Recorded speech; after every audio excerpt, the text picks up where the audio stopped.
रात के करीब 2 बज रहे थे। लॉज के सारे कमरे अंधेरे में डूबे हुए थे। गलियारों में गहरा सन्नाटा छाया था, जैसे समय खुद थम गया हो। लेकिन रमेश के कमरे में अभी भी हल्की सी रोशनी जल रही थी।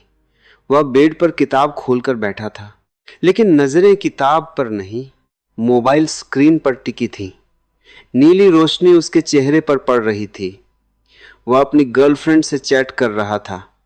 हंसी, मजाक, मीठी मीठी बातें। यह कोई नई बात नहीं थी। पिछले 2 साल से यही रूटीन चल रहा था। रातें मैसेज में बीतती, दिन नींद में। रमेश के पिता पटना के बाहर एक छोटे से गांव में रिक्शा चलाते थे। तपती धूप में, झमाझम बारिश में, कड़कड़ाती ठंड में, हर मौसम में पसीना बहाकर वे अपने बेटे को पटना भेजते थे। हर महीने की पहली तारीख को पैसे समय पर पहुंच जाते। फीस, रूम किराया, ट्यूशन, खाना, सब कुछ। लेकिन उन पैसों के पीछे छिपी थीं टूटी चप्पलें, फटे हाथ, दिन भर की थकान और मां की चिंतित आंखें।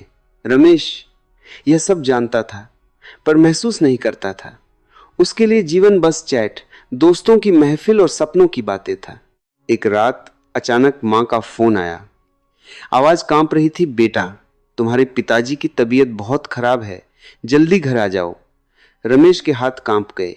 मोबाइल जमीन पर गिरते गिरते बचा। वो बिना कुछ सोचे भागा। स्टेशन, ट्रेन, बस और फिर अस्पताल। अस्पताल के बाहर भीड़ थी, लेकिन उसके लिए दुनिया खाली हो चुकी थी। अंदर पहुंचा तो मां डॉक्टर के सामने हाथ जोड़े खड़ी थी। डॉक्टर साहब, ऑपरेशन कर दीजिए।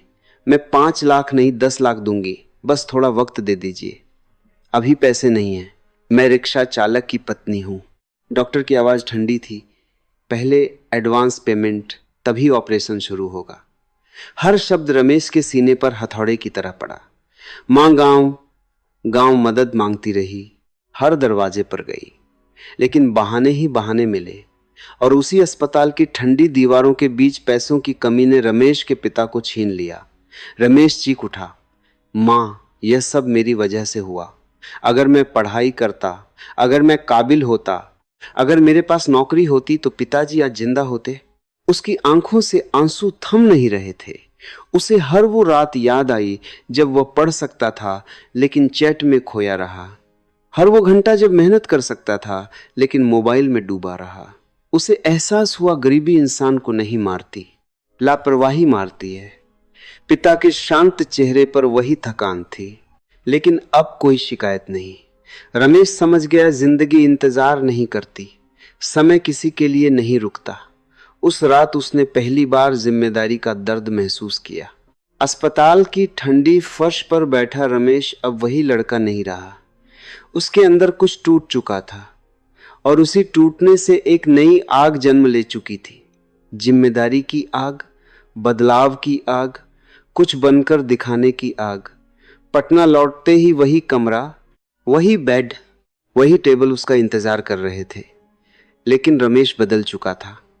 उसने मोबाइल उठाया, सोशल मीडिया के सारे ऐप डिलीट किए और एक मैसेज टाइप किया, अब मुझे खुद को बनाना है, माफ करना। उस दिन से उसकी दुनिया सिमट गई, किताबें, नोट्स और एक लक्ष्य। अब रात के 2 बजे अगर लाइट जलती तो चैट के लिए नहीं, पढ़ाई के लिए।